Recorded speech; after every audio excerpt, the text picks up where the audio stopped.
প্রাণপ্রিয় চট্টগ্রামবাসী, এই ময়দানে কথা বলতেন কোরআনের পাখি খ্যাত আন্তর্জাতিক খ্যাতি সম্পন্ন মুফাসসিরে কোরআন শহীদ আল্লামা দেলাওয়ার হোসাইন সাইদি রহমতুল্লাহ আলাইহি। আমার জেলখানার সাথে 3টা বছর আমি আল্লাহরে বান্দার সাথে পাশেই ছিলাম। আমি ছিলাম 4 নম্বরে, উনি ছিলেন 1 নম্বরে। খালি একটা দেওয়াল ছিল মাঝে। আল্লাহ তার গোলামের সারা জীবনের কোরআনের খেদমত যেন কবুল করি, জান্নাতুল ফেরদাউসের সুউচ্চ মাকাম নসিব করেন, বলেন আমিন। রব্বুল আলামিন বলেন, কুল বিফাদলিল্লাহি ওয়া বিরহমাতিহি ফাবিযালিকা ফালইফরাহু হুয়া খায়রুম মিম্মা ইয়াজমাউন। বলেন আল্লাহু আকবার। সূরা ইউনূসের 58 নম্বর আয়াতে আছে, নবী আপনি বলুন তামাম পৃথিবী যা পেয়ে আনন্দে আছে, যা গেইন করে, যা অ্যাচিভ করে, যা অর্জন করে, যা কিছু নিয়ে রাজি হয়ে গেছে, খুশি হয়ে গেছে, আনন্দ পেয়েছে, আপনি বলেন তামাম পৃথিবীর মানুষের জন্য সব চাইতে খুশির বিষয়। এখানে 2টা তাফসীর হয়, 1 নম্বরে কোরআন, 2 নম্বরে মুহাম্মাদুর রাসূলুল্লাহ। ফাবিযালিকা ফালইফরাহু, সুতরাং কোরআনে কারীম এবং নবীজিকে যারা পেয়েছে তারা যেন আনন্দ করে। চট্টগ্রামের এই ময়দানে 1 দিন 2 দিন 3 দিন না, এই বাংলাদেশের ইতিহাস 55 বছর 19 দিন একাধারে চলছে। নবীজিকে জানা, বোঝা এবং তার জীবনী মানার জন্যই এরকম আয়োজন, এই জনতি সিরাত কমিটি আয়োজন করে থাকে আজ 55 বছর। নাকি অন্য কোনো উদ্দেশ্য আছে? সুতরাং এমন একজন মহান ব্যক্তিত্বকে আমরা জানার জন্যে, বোঝার জন্যে আলোচনা করছি। আল্লাহ যার চরিত্রের গ্যারান্টি দিতে গিয়ে আযীম দিয়েছেন, ওয়া ইন্নাকা লাআলা খুলুকিন আযীম। আমি কোরআনে কারিমে যত আয়াত পড়ি, ব্যাখ্যা পড়ি, তাফসীর পড়ি, সবচাইতে বেশি আশ্চর্য হয়েছি এই শব্দটা। আল্লাহ শুধু 2 জায়গায় আযীমটা লাগিয়েছেন। 1 নম্বরে কোরআনের ক্ষেত্রে, ওয়ালাকাদ আতাইনাকা সাবআম মিনাল মাসানি ওয়াল কুরআনাল আযীম। সূরা হিজরের ভেতরে আছে, কোরআনের ক্ষেত্রে আল্লাহ আযীম লাগিয়েছেন। আর রাসূলের চরিত্র বর্ণনা করতে গিয়ে আল্লাহ দিয়েছেন আযীম। এটা যেহেতু রেকর্ড হচ্ছে, তামাম দুনিয়া চলছে এখন লাইভে, তামাম পৃথিবীর মানুষকে আমি সামনে নিয়ে বলছি, আমরা যাকে আদর্শ মেনে চলি তার সবচাইতে বড় গুণ 63 বছরে একটা মিথ্যা কথা নেই। সুবহানাল্লাহ বাড়ি যেয়ে বলবে। আপনি কি টের পাচ্ছেন আমি কি বললাম? আমরা যাদেরকে আদর্শ মেনে চলি, এ 63 বছর না, 63 ঘন্টায় 63 মিথ্যা কথা বলে। অথচ এমন একজনকে আমরা আজ মেনে চলতে পারছি, আমরা গর্বিত, আমরা আনন্দিত যে 63 বছরের জীবনে তিনি কোনোদিন একটা মিথ্যা কথা বলেননি। জোরে বলেন আল্লাহু আকবার। হ্যাঁ, আল্লাহ তার নিজের নাম ব্যবহার করেছেন কোরআনে। হযরতে ইসমাঈল নবীর ক্ষেত্রে আল্লাহ দিয়েছেন, ফাবাশশারনাহু বিগুলামিন হালিম।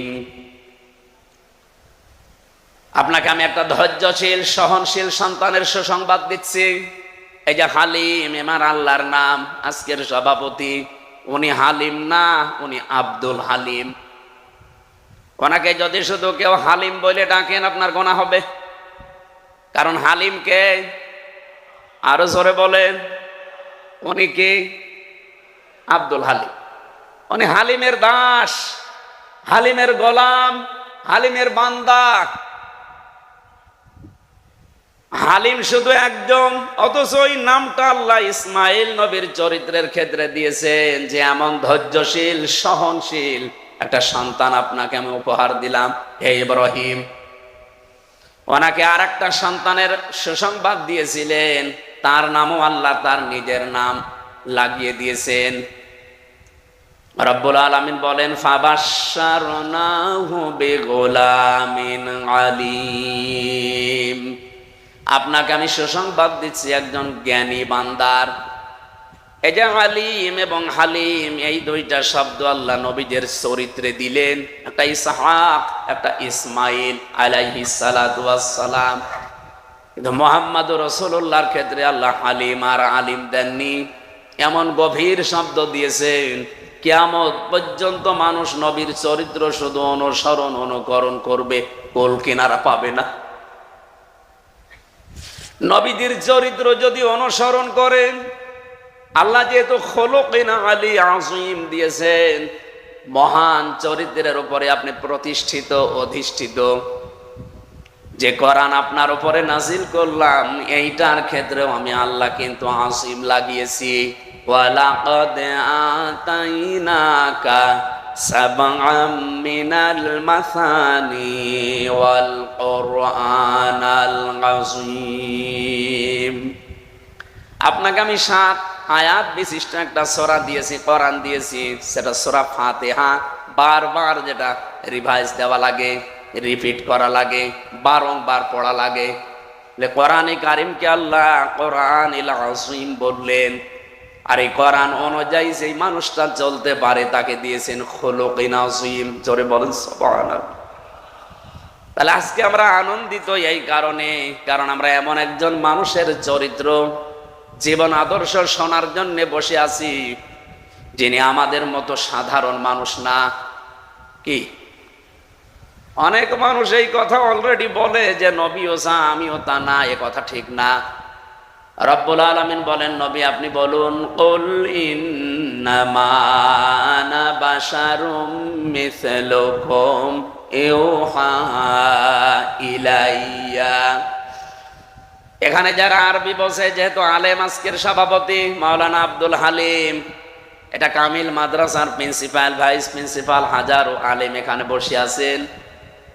আরবি গ্রামার অনুযায়ী যদি ইন্নার পরে মা যুক্ত হয়, বাংলা অর্থ দাঁড়ায় একমাত্র, কেবলমাত্র, শুধুমাত্র।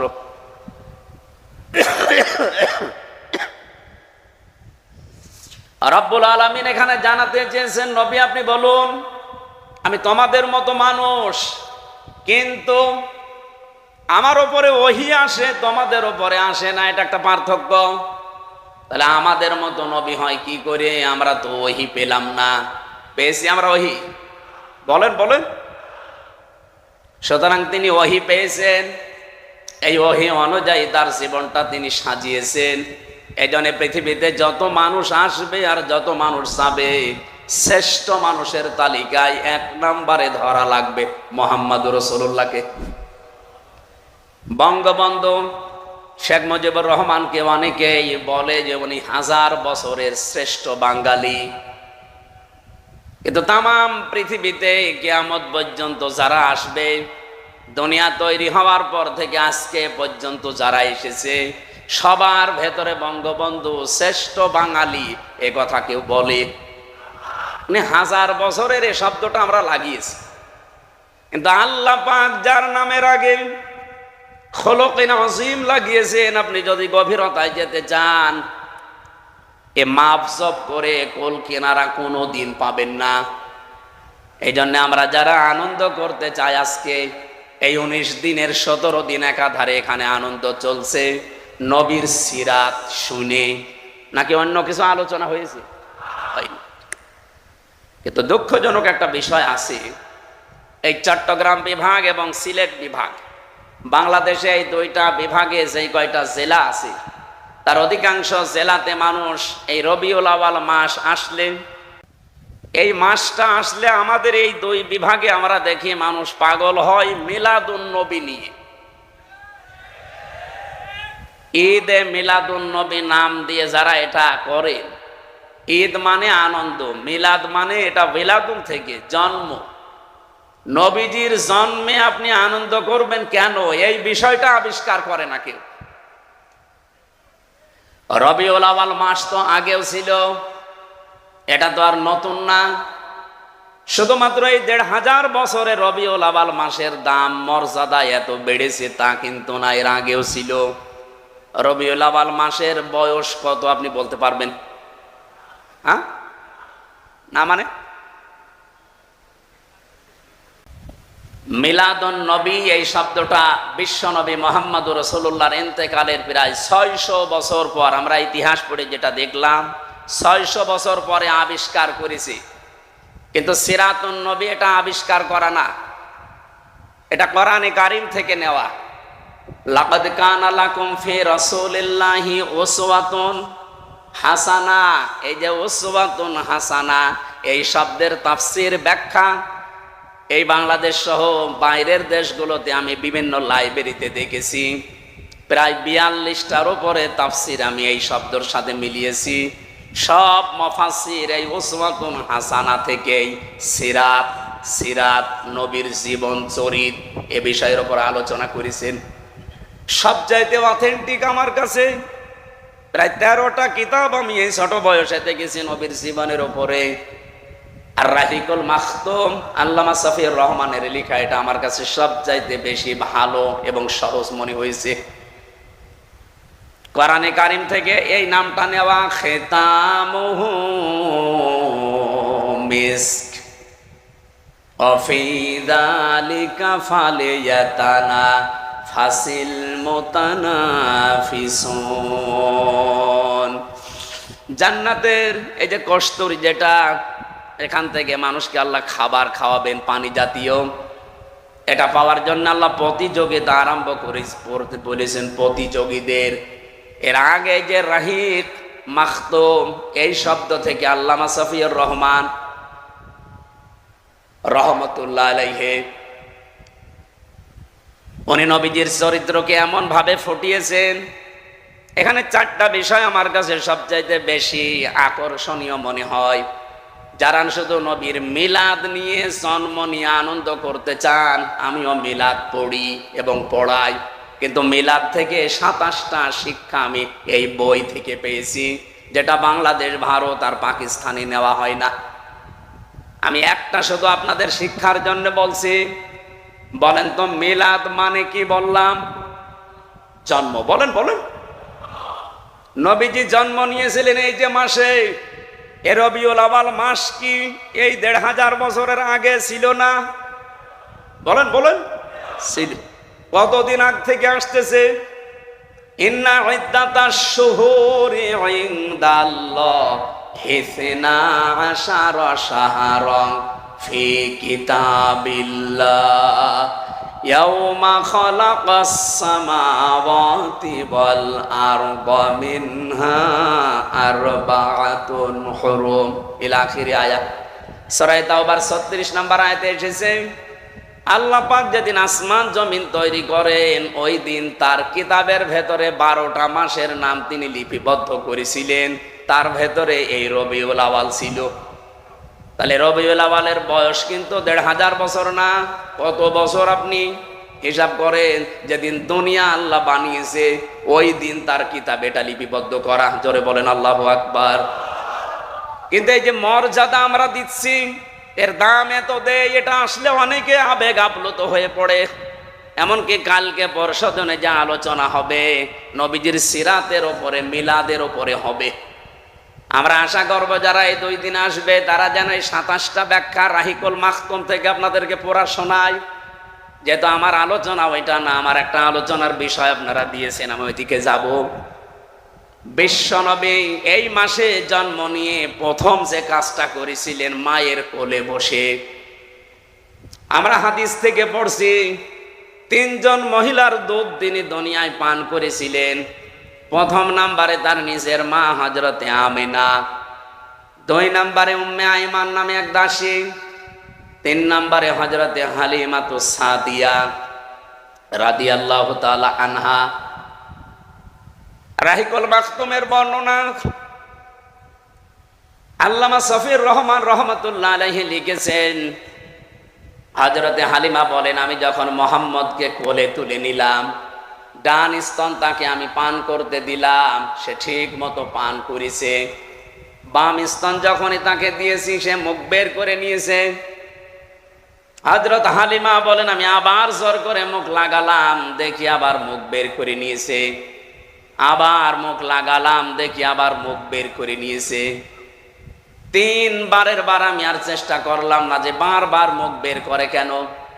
চোখের দিকে তাকিয়ে দেখি চোখের ইশারা দিয়ে যেন আমাকে জানাতে চাই, মা হালিমা জোর করেন কেন? আপনি আমার সাথে জোর করছেন কেন? ডান স্তন এটা আমি তো পান করেছি, এটা আমার হক অধিকার ছিল। বাম স্তন এটা আমার অধিকার না, এটা আমার দোত ভাই আব্দুল্লাহর অধিকার। আমি পৃথিবীতে ভাইয়ের হক নষ্ট করার জন্য আসি নাই, এসেছি ভাইয়ের হক ফিরিয়ে দেওয়ার জন্য। যেই নবী এই রবিউল আওয়ালে জন্ম নিয়ে মায়ের কোলে বসে ভাইয়ের হক নষ্ট করে না, আরো ফিরিয়ে দেয়, সেই নবীর উম্মত আমরা দেখেন যত বড় হচ্ছে তত ভাইয়ের হক মারার জম হচ্ছে। বলেন, এখানে ভাই মানে শুধু আপন ভাই দুধ ভাই না। আল মুসলিম আখুল মুসলিম, মুসলমান মুসলমানের ভাই। কথা বলেন না কেন? বলেন তো বাংলাদেশে যারা চাঁদাবাজি করেন, যার কাছে করেন, ওকে আপনার মুসলমান ভাই না? ভাইয়ের সম্পদ কোন ভাই চাঁদাবাজি করতে পারে? তাহলে করছে কারা? আপনি কিসের মুসলমান দাবি করেন? কিসের রবিউল আওয়ালে মিলাদ পড়েন? আমার কুষ্টিয়াতে এই রবিউল আওয়ালের 12 তারিখে আমাকে ডাক দিয়ে বলছে, হুজুর মিলাদ পড়িয়ে দিন, নবীজির জন্মের মাস। আমি গোপন সূত্রে কথাটা বলছি, ওনারে জিজ্ঞাসা করেছে একজন যে আপনি এত টাকা পেলেন কোথায়? এতগুলো গরু জবাই করেছেন, এত খেচড়ি জিলাপি বিরানি কোথায় পেয়েছেন? মিলাদ দেখছেন নবীজির জন্মের, এত আবেগ আপনার। ওনাকে বলেছে যে এটা চাঁদার টাকা। চাঁদার টাকা দিয়ে রবিউল আওয়ালে মিলাদ দিচ্ছে। চট্টগ্রামে তো এসব নেই। এই কথা বলছেন, শুধু চট্টগ্রাম না, শুধু কুষ্টিয়া না, সারা দেশে এভাবে চলছে। এমনকি রবিউল আওয়াল এসেও এটা থেমে নেই, এ মাসে আরো বেশি চলছে। ওরা আবার মিলাদ পড়াবে রবিউল আওয়াল আসলে না। মিলাদ পড়লে আপনি এই শিক্ষাটা প্রথমে নেওয়া লাগবে। এরকম 27টা পেয়েছি একটা একটা করে।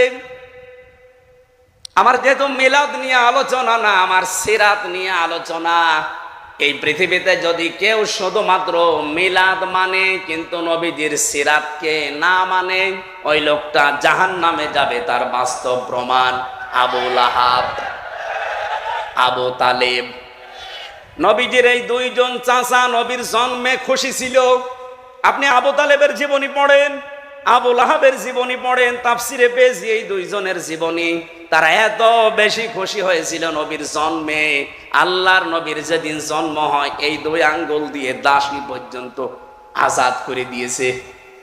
কিন্তু যখনই নবীজির জীবনী তাদেরকে মানতে বলা হয়, আল্লাহর নবীর আদর্শের ওপরে আসতে বলা হয়, তখন তারা বিভিন্ন কথাবার্তা তুলে মানতে চায়নি। আবু তালেবের কথা জানেন, কিন্তু বলেছিল যে ভাতিজা তোমাকে ভালোবাসি, কিন্তু মানতে পারলাম না। বুখারী শরীফে এসেছে, ইয়া আম্মি আবি তালিব লা ইলাহা ইল্লাল্লাহ হাজ্জুল লাকা ইনদাল্লাহি ইয়াউমাল কিয়ামাহ। চাচা, জোরে বলা লাগবে না, আমার কানের কাছে মুখ নিয়ে শুধু আস্তে করে বলেন লা ইলাহা ইল্লাল্লাহ। এমনকি মুহাম্মাদুর রাসূলুল্লাহ ঘোষণা আপনার দেওয়ার দরকার নেই। আমি যে মুহাম্মদ এটা আমি তো জানি, আমি মেনে নিলাম, কিন্তু আল্লাহর একাত্মবাদের স্বীকৃতি আপনাকে দেওয়া লাগবে।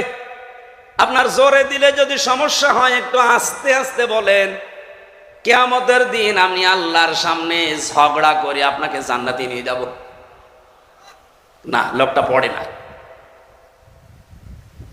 পাশে যারা দাঁড়িয়েছিল তারা বুঝ দিয়েছে, আবু জেহেল আর আবু সুফিয়ান, যে নেতা পড়বা, সারা জীবন বাপদাদার ধর্ম মানলেন, এখন এই ভাতিজার নতুন ধর্ম গ্রহণ করে কলঙ্কিত হবা, মানুষ তোমারে ভীরু বলবে, কাপুরুষ বলবে। ও বলছে, ভাতিজা মুহাম্মদ তোমাকে আমি ভালোবাসি, কিন্তু তোমার কালেমা আমি পড়তে পারলাম না, তুমি আমারে মাফ করে দিও। ঠিক এইভাবেই পড়েছি তার জীবনী আমি। তুমি আমাকে মাফ করে দিও।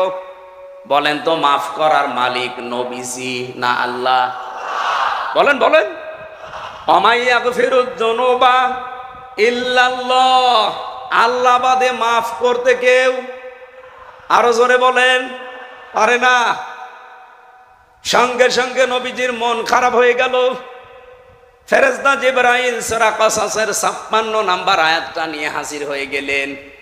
ইন্নাকা লা তাহদি মান আহবাবতা ওয়ালাকিন্নাল্লাহা ইয়াহদি মাইয়াশা। হে নবী, আপনি মন খারাপ করেন কেন? হেদায়েত তো আপনার হাতে আমি দেইনি যে যাকে ভালোবাসেন তাকে দিয়ে দেবেন, বরং আমি আল্লাহ হেদায়েত আমার হাতে রেখেছি। এটা পাবে কে? ওয়াহুয়া আ'লামু বিল মুহতাদিন। আ'লামু ইসমি তাফজিল, এটা সুপারলেটিভ ডিগ্রি। আপনার চাইতে আমি ভালো জানি যে হেদায়েত কাকে দেওয়া যায়। এই লোকটা আপনার চাচা, আমি জানি সারা জীবন আপনাকে ভালোবাসা দিয়েছে। আপনার জন্মেও খুশি ছিল, কিন্তু আপনার আদর্শ পেয়েও খুশি না। এই জন্য আমি আল্লাহকে মাফও করি নাই। একে আল্লাহ কিয়ামতের দিন শুধু জাহান্নামের 2টা ফিতা লাগিয়ে দেবে পায়ের নিচে, মাথার মগজ পর্যন্ত টকবক করে ফুটবে। তাহলে নবীর জন্মে খুশি, কিন্তু তার সিরাত পেয়ে আদর্শ পেয়ে খুশি না। গেছে কোথায়? আরো জোরে বলেন। আর একজন চাচা আবু লাহাব, ও খুশি ছিল জন্মে। আমার মনে হয় আসরের পরে আপনি আবু লাহাবের জীবনী আজকে শুনেছেন, এই জন্য আমি ওদিকে গেলাম না। ও বলেছিল তাব্বা লাকা লিহাযা জামাতানা, মুহাম্মদ তুমি আর কাজ পাওনি এই কথা বলার জন্য আমাদেরকে একত্রিত করলে। পাথর তুলে নবীজির দিকে নিক্ষেপ করেছিল। বলেন নাউজুবিল্লাহ। যে লোকটা নবীর জন্মে খুশি, মিলাদে খুশি, কিন্তু নবীর আদর্শ পেয়ে নারাজ, তাদেরকে আল্লাহ দিয়েছেন কোথায়? এটার কি দলিল দেওয়া লাগবে? সায়াসলা নারং যাতা লাহাব। শুধু আবু লাহাবকে আল্লাহ অতি শীঘ্র জাহান্নামের অগ্নিকুণ্ডে দেয়নি, অমরাতুহু তার স্ত্রীকেও তার সাথে দিয়েছে।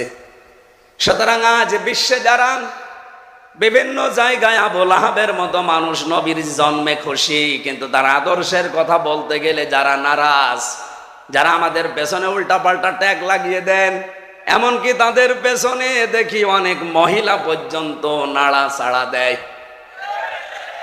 আমি নাম নিলাম না। টেলিভিশনে টক শোতে বসে বসে নবীর আদর্শের বিপক্ষে যারা কথা বলছেন, আজ এই কয়েকদিন দেখছি এক মহিলা মানে পাগলা কুত্তায় কামড় দিয়েছে। আবরার ফাহাদ আমার কুষ্টিয়ার সন্তান, তারে হত্যা করেছে কে? এটা প্রমাণিত সত্য। সত্য না? আমার সাথে জেলে ছিল 20 জন আবরার ফাহাদের হত্যাকারী। তারা ওরা নিজেরা বলেছে যে এভাবে পিটিয়েছে। অথচ টক শোতে বসে বসে একজন মহিলা দেখলাম বলছে যে আবরার ফাহাদকে হত্যা করেছে ছাত্র শিবির। এত বড় ডাহা মিথ্যা কথা আপনি বলতে পারলেন? যে মানুষগুলো ডাহা সত্যকে মিথ্যা বানিয়ে প্রচার করতে চায়, নবীর আদর্শের মানুষগুলোকে যারা কলঙ্ক দিতে চায়, কত মানুষকে বলতে শুধু ইসলামী ছাত্র শিবির 1971 সালে নাকি তারা যুদ্ধ অপরাধী এই নামে দণ্ডিত, অথচ এ দল তৈরি হয়েছে 1977 সালে। আমার মনে হয় শয়তান এদের কথা শুনে আর হাসে, আর আমাদের একটা ভুল ক্রমে বের হয়েছে, সেইটা নিয়ে ওরা রাজনীতি আরম্ভ করেছে। আমার সূরা আবু লাহাবের তাফসিরে মাঝে মাঝে ফি জিলালিল কোরআন যখন দেখি, মনে হয় যে হয়তো এখন উম্মে জামিল আবু লাহাবের স্ত্রী বেঁচে নেই, কিন্তু তার পেতাত্তা অনেকে এখন এই দেশে আছে।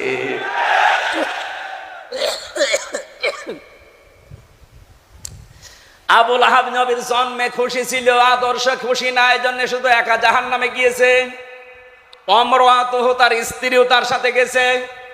সুতরাং আজ যারা নবীর আদর্শ মানে না, এর সাথে যে সমস্ত মেয়েরা যুক্ত হয়ে, তার স্ত্রী হোক, মেয়ে হোক, দলের লোক হোক, নেত্রী হোক, যারা নবীর বিরুদ্ধে অবস্থান নিয়েছেন, তার মানে আল্লাহর নবীর আদর্শ যারা মানে তাদের বিরুদ্ধে অবস্থান নেওয়া আর নবীর বিরুদ্ধে অবস্থান নেওয়া একই কথা।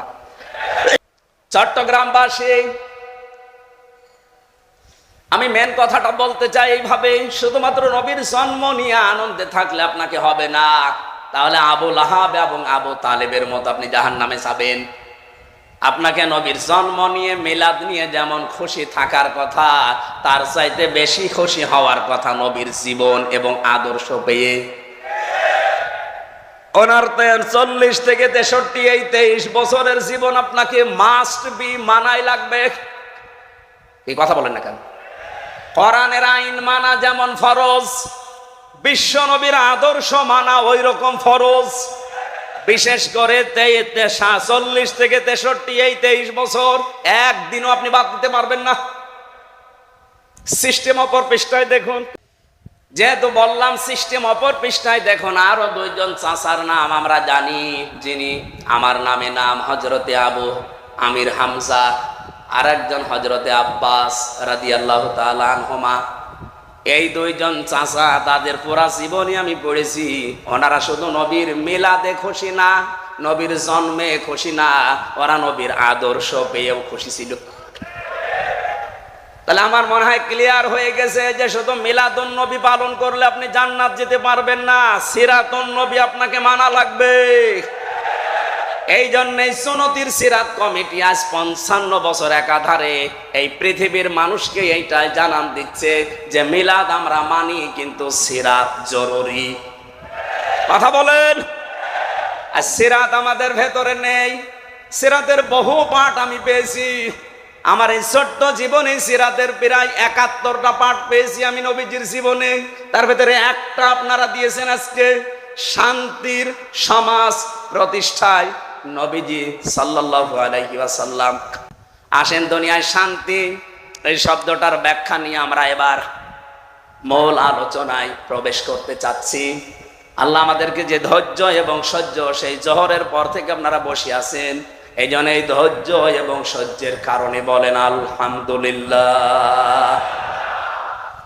আমার তেলাওয়াতকৃত আয়াত আপনারা শুনেছেন, একটা পরিচিত আয়াত, সূরা কুরাইশ। কোন সূরা? আমরা আয়াত পড়েছি মাত্র 2টা, 3 এবং 4। আমার এই মাথার ভেতরে আয়াত নিয়ে এবং শান্তির সমাজ প্রতিষ্ঠা করার জন্য নবীজির যে ভূমিকা, এটা নিয়ে আমার যা পড়াশোনা করা আছে, 1 ঘন্টা না কিয়ামত পর্যন্ত আলোচনা হবে শুধু এই 2টা আয়াত নিয়ে। আমরা চেষ্টা চালাচ্ছি সামারাইজ করে ফেলার। জবান খুলে আগে কোরআনের সোনালী আয়াতটা একটু পড়েন। আউযু বিল্লাহি মিনাশ শাইতানির রাজিম, বিসমিল্লাহির রহমানির রহিম,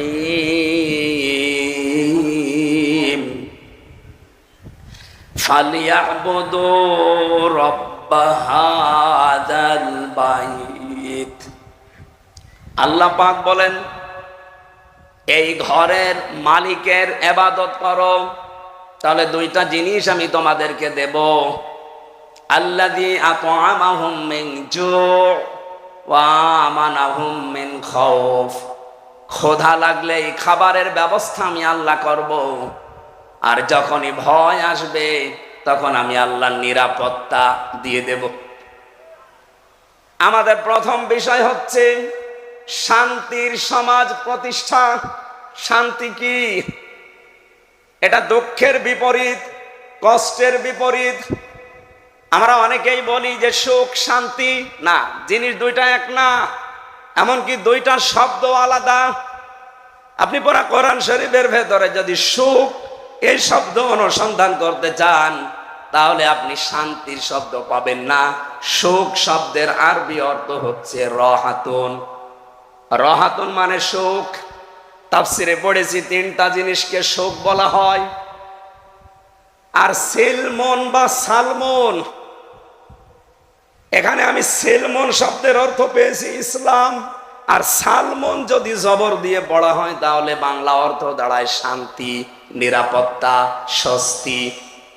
কোরআনে কারিমে এই দলিলটা পাবেন সূরা বাকারার 208 নম্বর আয়াতের প্রথম অংশে, ইয়া আইয়ুহাল্লাযীনা আমানু দুখুলু ফিস সিলমি কাফা।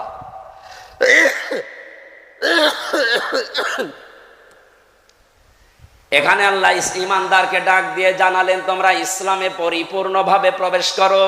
যেহেতু সিনের নিচে জের আছে, এই জন্য সিলমনের অর্থ ইসলাম। যদি আপনি এর উপরে জবর দিয়ে পড়েন তাহলে বাংলা অর্থ দাঁড়াবে শান্তি।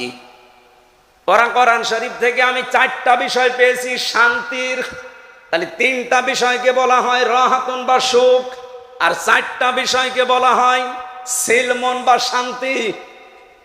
শান্তির সমাজ প্রতিষ্ঠার জন্য বিশ্বনবী কি করেছিলেন, যেহেতু এ বিষয়ে কথা বলা দরকার।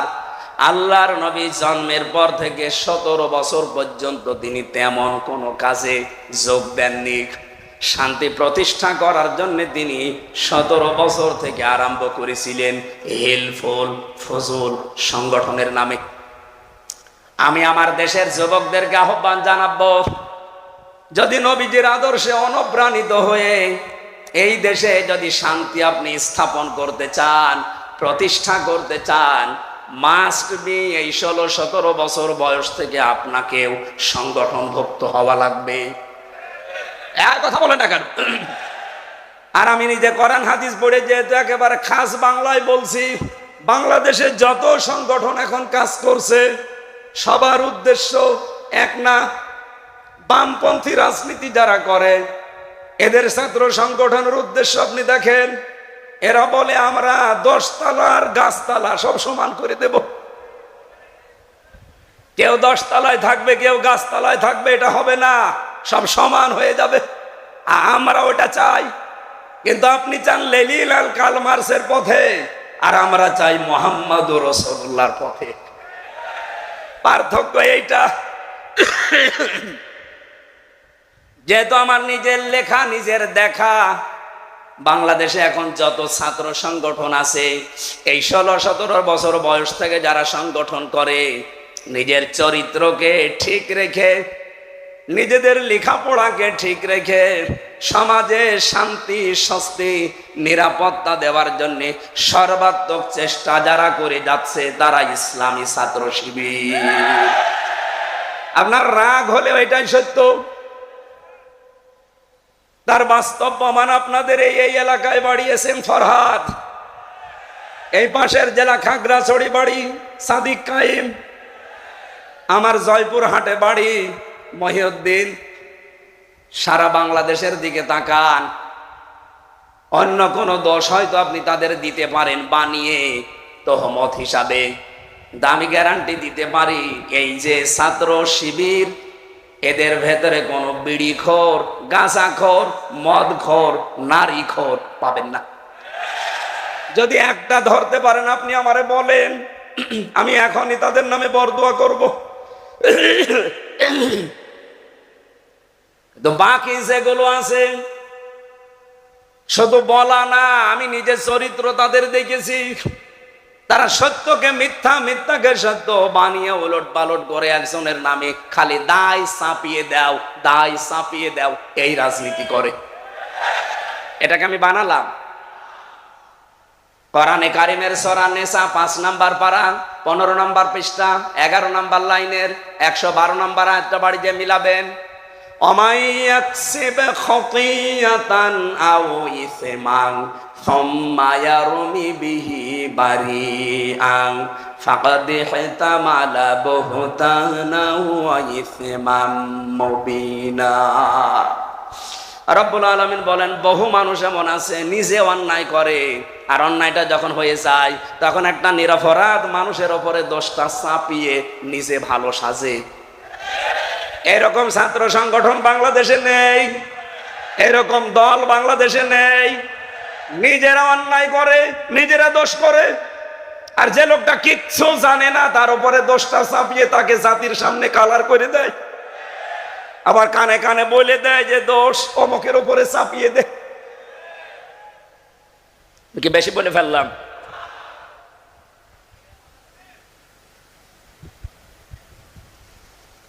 আল্লাহর ঘোষণা ছিল ফাকাদ দেহতামালা বুহতান ওয়া ইসমাম মুবিনা। এরকম কাজ যারা করে নিজে একদানের অপরাধ মানুষের উপরে দোষ চাপিয়ে তাকে জাতির সামনে কালার করে দেয়, ও যেন প্রকাশ্য পাপের বোঝা বহন করে নিয়ে বেড়াচ্ছে। এটা আজ হয়তো আমরা চর্ম চোখে দেখতে পাই না, আল্লাহ সে ব্যবস্থা করে নাই। এজন্য অন্যান্য দলের লোকরা আপনারা বেঁচে যাচ্ছেন। এজন্য নিজেদের চরিত্র সংশোধন করবেন। এটা শুধু দুনিয়ায় শেষ না, কিয়ামতের দিন আপনি মাথায় এই গোনার বোঝা বহন করে নিয়ে যাবেন। তখন ফেরেশতারা বলবে আলা সাআমা ইয়াসিরুন, কত নিকৃষ্ট বোঝা এরা বহন করে নিয়ে যাচ্ছে। দেখো কি করবেন তখন, অসহায়। এই জন্য আগে থেকে সাবধান করলাম, কপালে কিন্তু এটা আসতেছে। আজ যারা নিজেরা অন্যায় করে ভালো মানুষের উপরে দোষগুলো চাপিয়ে দেওয়ার এই সংস্কৃতি আরম্ভ করেছে, আপনার কপালে কিন্তু আসতেছে এটা। আমার দায়িত্ব ছিল সতর্ক করার। আমি জানি এরপরেও কিছু মানুষ আবু জেহেলের মতো ও সতর্ক হওয়া দূরের কথা, ওর শয়তানি আরো বাড়বে। নবীজি এই কোরআন আবু বকরের সামনে পড়েছিলেন, আবু জেহেলের সামনেও পড়েছিলেন। আবু বকর কোরআন শোনার পরে তার ঈমান বেড়ে গেছে, আর আবু জেহেল কোরআন শোনার পরে ওর ঈমান বাড়ে নাই, ওর শয়তানি বেড়ে গেছে। এখানে আবু বকরের মন মতন যদি থাকেন যে আবু বকরের মতো মন আমার, আপনার আজকে ঈমান বাড়বে। আর যদি আপনার মন হয় আবু জেহেলের মতো, ঈমান বাড়বে না, আপনার শয়তানি বাড়বে। আবু বকরের মন নিলে ঈমান বাড়ে, ঘোষণা কার?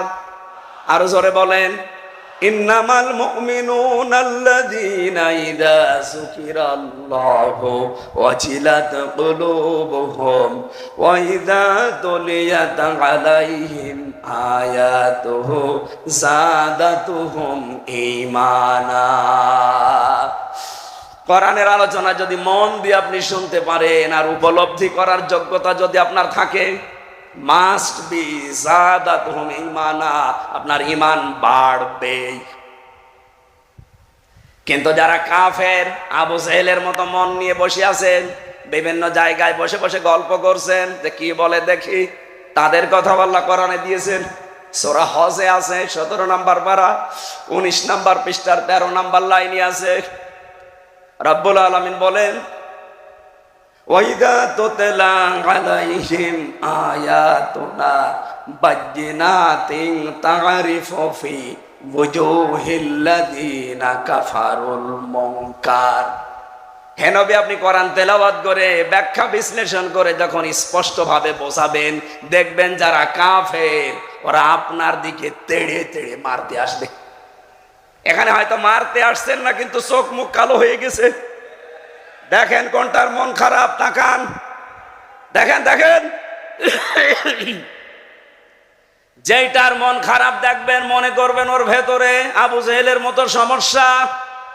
বলেন বলেন, আমি কি আয়াত এখন বানালাম? তা'রিফু ফি ওয়ুজুহিল্লাযিনা কাফারুল মুনকার। তার মন মেজাজ খারাপ হয়ে যাবে, চেহারা পাল্টিয়ে যাবে। তার আগে অগ্নিশর্মা হয়ে মনে হবে যে আপনাকে ওরা মেরে ফেলতে পারলে ভালো হয়। আমার তো মনে হয় বাংলাদেশে আয়াত এখন অনেকের জন্য কার্যকর। কার কার সাথে মিলে যাচ্ছে হাত তোলেন তো। এই একজো, ওটার মাথায় মনে হয় তার কাটা আছে। কি বলছি ও টের পাচ্ছে।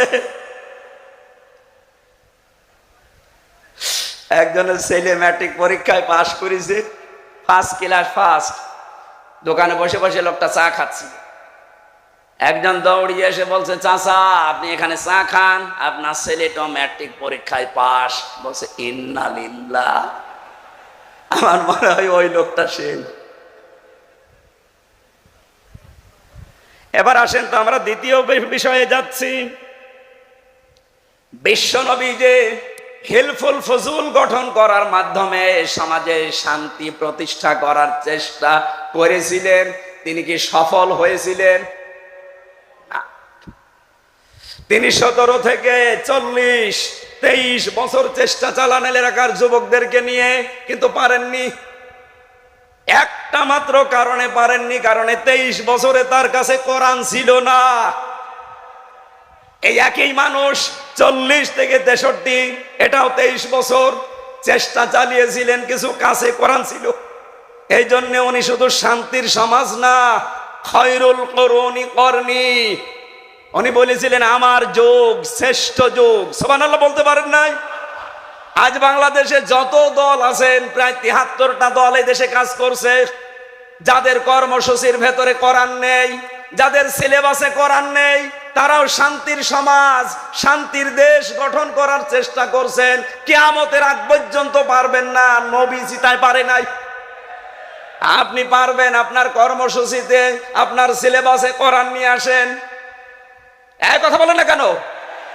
বাংলাদেশ জামাত ইসলামী দেখেন, ওনাদের সিলেবাসের যে 15টা পয়েন্ট প্রতিদিন লেখা লাগে, তার প্রথম পয়েন্টে আপনি কোরআন কয় আয়াত পড়েন, বুঝে পড়েন না, না বুঝে পড়েন আগে লেখেন।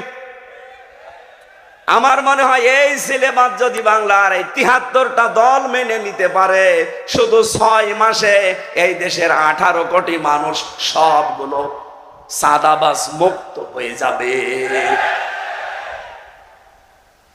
আমি জানি অনেকে এখন বরদোয়া আরম্ভ করেছে যে হুজুর মরুক, ওর কাশি হচ্ছে, আরো হোক হোক, তারপরও আর বলা লাগবে কাশি হোক।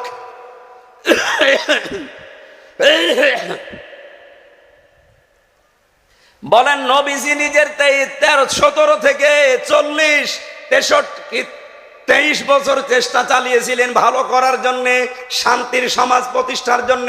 পেরেছেন? পারেন নাই, কারণ কোরআন ছিল না। অথচ একই নবী শুধু কোরআন হাতে পেয়েছেন 40 বছরে, বাকি 23 বছর চেষ্টা চালিয়ে যেখানে যেখানে গিয়েছেন পুরা এলাকাটা তিনি জান্নাতের পরিবেশ বানিয়েছিলেন। এবার আসেন, আমি ইতিহাস থেকে একটা কোড করেছি। কষ্ট হচ্ছে? একটু সময় বেশি লেগে যাবে আমার মনে হয়, 15-20 মিনিট বেশি লাগবে। থাকবেন না ইনশাল্লাহ? কারণ যত তথ্য আমি লিখেছি, বললাম না এই আমার জীবন শেষ হয়ে যাবে। আমি ইতিহাসে যেটা পড়েছি সেটা এবার 1 মিনিটে শোনাচ্ছি। ওই জামানায় নবীজি শান্তি প্রতিষ্ঠা করতে পারছিলেন না কেন? তিনি বাস্তবে একটু লক্ষ্য করে দেখলেন যে পুরা আরব জাহান ওই সময় 32 জন নেতার নেত্রী মিলে চালায়। ওই জামানায় পুরা আরব জাহানে 36টা গোত্র ছিল। কয়টা? বলেন বলেন, এটা রেকর্ড হচ্ছে, তুলে নেবেন। 36টা গোত্রের 36টা গোত্র প্রধান ছিল। মনে করেন বাংলাদেশের উদাহরণ দিলে বুঝবেন, এমপি আমাদের যেমন 300 এমপি, ওই সময় পুরা আরব জাহানে 36 জন এমপি ছিল। আর বাকি 3 জন জাতীয় নেতা ছিল, আর জাতীয় নেত্রী ছিল 3 জন। জাতীয় নেতা ছিল 3 জন 3টা জাতির। একটা ইহুদিদের, ওদের জাতীয় নেতার নাম হচ্ছে মারহাব। খ্রিস্টানদের জাতীয় নেতা ছিল মুখাইরে, আর মুশরিকদের জাতীয় নেতা ছিল আবু জাহাল। ওই জামানায় পুরা আরব দেশ মিলে 3 জন নেত্রী ছিল, জাতীয় নেত্রী। একজন ছিল আবু লাহাবে, আবু জেহেলের স্ত্রী নাকেরা। 2 নম্বরে হিন্দা, আবু সুফিয়ানের স্ত্রী। 3 নম্বরে আবু লাহাবের স্ত্রী উম্মে জামিল। আপনি বলেন, আমার যতটুকু লেখাপড়ায় বাংলাদেশ নিয়ে, আমাদের এই দেশটাও এই 630টা থানা আছে, এই দেশে 64টা জেলা আছে। জাতীয় নেতার ক্ষেত্রে আপনি দেখবেন এখনো প্রায় 3 জনের নাম শোনা যায়। বঙ্গবন্ধু, জিয়াউর রহমান, চাচা এরশাদ। জাতীয় নেত্রীও 3 জন, শেখ হাসিনা, খালেদা জিয়া, রওশন এরশাদ। আমার তো মনে হচ্ছে খাপের খাপ মমতাজের বাপ মিলে যাচ্ছে, অথচ এটা 1500 বছর আগে। বাংলাদেশের সাথে মিলছে কি করে? ওদিকে 36 আর ওদিকে 6, কত হয়? 42। কত হয়? এই টোটাল আরবে 42 জন নেতৃত্ব দিত। আমি একটু হিসাব করে মিলিয়েছি, বাংলাদেশেও ঠিক এই 42 জনই এই দেশটা এই 54 বছর নাড়াচাড়া করছে। তার ভেতরে চট্টগ্রাম একটু বেশি। নবীজি দেখলেন এই মানুষগুলো যতদিন দায়িত্বে আছে, এদের মাথা থেকে আগে খাবারের ছড়িগুলো নামিয়ে আবু বকরের মতো মানুষ, ওসমানের মতো মানুষ, ওমরের মতো মানুষ, হযরতে আলী রিদওয়ানুল্লাহি তাআলা আলাইহিম আজমাইন, এদের মাথার উপরে যদি আমি চাপিয়ে দিতে পারি, যারা আজ না খেয়ে থাকে তারা খাবার নিয়ে পারবে না। উনি এইটা বুঝেছিলেন, এই জন্য 40 বছর বয়সে ধ্যান আরম্ভ করেছিলেন। 40 বছর বয়সে ওনার কাছে আমার আল্লাহ ওহী পাঠিয়েছেন, ইকরা বিসমি রাব্বিকাল্লাযী খলাক। হে নবী, আপনি পড়েন আপনার রবের নামে। এদিকে তাকান, এবার একটা গুরুত্বপূর্ণ শিক্ষা আসছে। বিশ্ব নবীকে তিনবার জিবরাইল বলেছেন, হে নবী আপনি পড়েন।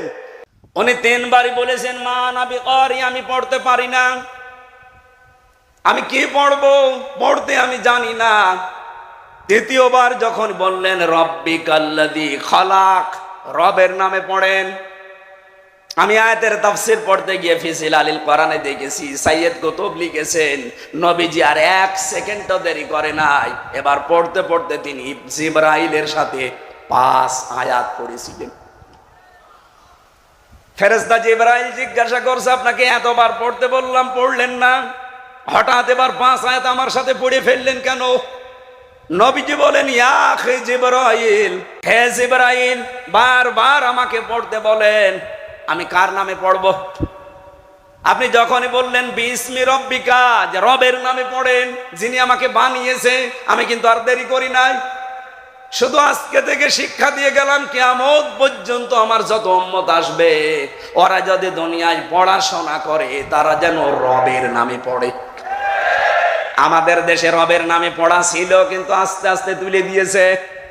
এই কথা বলেন না কেন? ক্লাস 5 এবং 8 বৃত্তি পরীক্ষা ছিল, সেখানে 100 মার্কের কোরআন আর হাদিস ছিল, সেটা তুলে দিয়েছে এই জালেমরা। আমরা চাই ওইটা আবার পূর্ণবহাল করা হোক। বলেন বলেন। এমনকি 1 থেকে 5 পর্যন্ত আপনারা গানের মাস্টার নিয়েছেন, নাচের মাস্টার নিয়েছেন, শরীর চর্চার নামে নাচ শিখান। আমরা চাই, আমরা পড়তে চাই ছোটবেলায় ছেলে মেয়েদেরকে, কিন্তু আমরা রবের নামে পড়াতে চাই। এই জন্য প্রাইমারিতে 1 থেকে 5 পর্যন্ত প্রত্যেক জায়গায় একটা ধর্মীয় শিক্ষক নেওয়া লাগবে, এটা আমাদের দাবি। এই দাবি করেন কারা কারা দেখি? লিল্লাহে তাকবীর।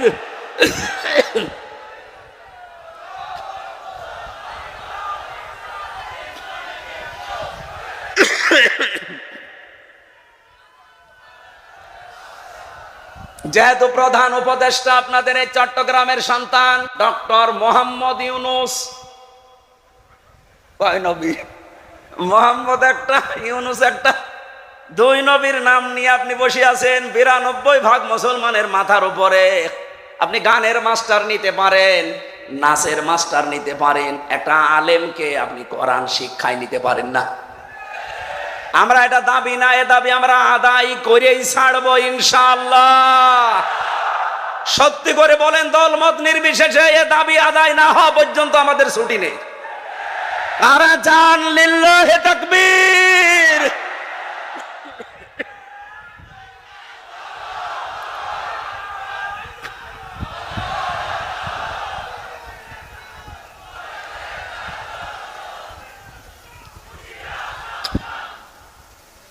চট্টগ্রামবাসী, সুতরাং নবীজি প্রথম ওহী পাওয়ার পরে যেটা শিক্ষা দিতে চেয়েছিলেন, ওইটা 54 বছরও আমরা পেলাম না। এখনো আমাদের শিক্ষা ব্যবস্থা ইকরা বিসমি রাব্বিকাল্লাযী খলাক দিয়ে শুরু হয় না, শুরু হয় যা দিয়েও বলার মতো না। এতদিন তো বাবার নামে অনেকে চালিয়েছে, এখন আবার নতুন করে অনেকে অন্য কিছু চালাতে চাচ্ছে। এই স্বপ্ন 7 বাংলার জমিনে পূরণ হবে। বলেন হবে? এটা দলমত জাতি বর্ণ ধর্ম নেই, যে ধর্মের মানুষ হোক আপনার ধর্মের মূল নীতি অনুযায়ী পড়াশোনা করুন। আমরা মুসলমান, আমাদের ধর্মের মূল নীতি হচ্ছে রব। কথা বলেন না কেন? আমরা আমার রবের নামে পড়তে চাই, যেটা আমার নবী আমাকে 40 বছর বয়সে শিখিয়েছে। রব্বুল আলামিন বলেন শান্তির সমাজ প্রতিষ্ঠায় নবীজিকে এবার আমি আদেশ দিলাম, আল্লাযীনা আমানু ওয়া লাম ইয়ালবিসু ঈমানাহুম বিযুলমিন উলাইকা লাহুমুল আমন। এটা সূরা আনআমে আছে 7 নাম্বার পারা 17 নাম্বার পৃষ্ঠার প্রথম নাম্বার লাইনের 82 নাম্বার আয়াতের প্রথম অংশে। এটা ফি জিলালিল কোরআনে আছে। ইবনে